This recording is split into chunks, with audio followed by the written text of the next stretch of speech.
Mais tout de suite, notre enquête sur ces parents qui font l'impossible pour retrouver l'un de leurs proches, même lorsque la police et la justice sont sur le point d'abandonner. Quelques-uns décident de mener leur propre enquête en marge des procédures officielles. Une ténacité qui permet parfois de faire surgir la vérité, même 5 ou 10 ans après. C'est un reportage signé Dominique Lagrousse-Ampère, William Villemain et Thierry Gipet. Elle veut savoir ce qui est arrivé à son fils. Lui veut qu'on arrête les meurtriers de sa fille. Ils sont seuls face à une justice qui tarde à leur donner des réponses. Alors ils ont décidé de mener leur propre enquête. C'est là qu'a été retrouvé le blouson de Vincent. Le corps de Vincent Zeka, son fils, a été repêché le 27 mars dernier dans la Garonne, à Bordeaux. Pour les enquêteurs, il s'agit d'un simple accident, pas pour sa mère. Alors ce que je ne comprends pas, c'est que Vincent est vu là-bas pour la dernière fois. Comment il peut venir jusqu'ici et que sa vie s'arrête là?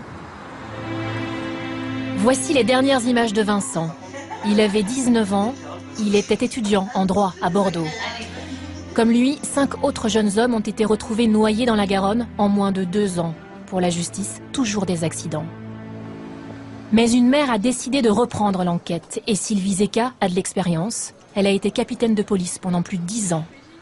C'est le restaurant où Vincent a pris son dernier repas. Ça fait partie des investigations que j'ai menées pour retracer son parcours exact avec l'aide des caméras de la ville. Et ce qu'elle découvre est troublant, comme ces clichés tirés d'une des vidéos où l'on voit son fils tituber peu de temps avant sa disparition, soutenu par un homme qui n'appellera pas les secours. Elle apprend aussi que la carte bancaire de Vincent a été utilisée à l'autre bout de la ville cette nuit-là.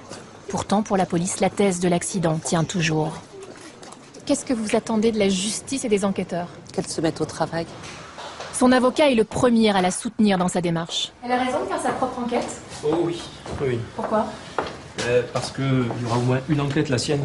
D'autant qu'il suit un autre dossier de disparition, toujours à Bordeaux. Un jeune homme noyé, lui aussi. Et cette fois, la mère de la victime n'a même pas réussi à se faire entendre. On lui dit que tout a déjà été fait et qu'elle n'a pas le droit de déposer une plainte. C'est ce qu'elle me dit. Alors qu'en réalité, c'est son droit le plus absolu. Rares sont les parents qui trouvent la force de se battre seuls. D'habitude, les avocats font appel à des enquêteurs privés. Rendez-vous ce jour-là dans le métro à Marseille. On va au métro de Malpasset. C'est l'endroit où elle a disparu. Ils enquêtent sur la disparition d'une jeune femme, il y a 4 ans. Quand les enquêteurs d'État ne sont pas au rendez-vous, il faut bien trouver des solutions. On peut apporter des éléments à charge ou à décharge dans un dossier.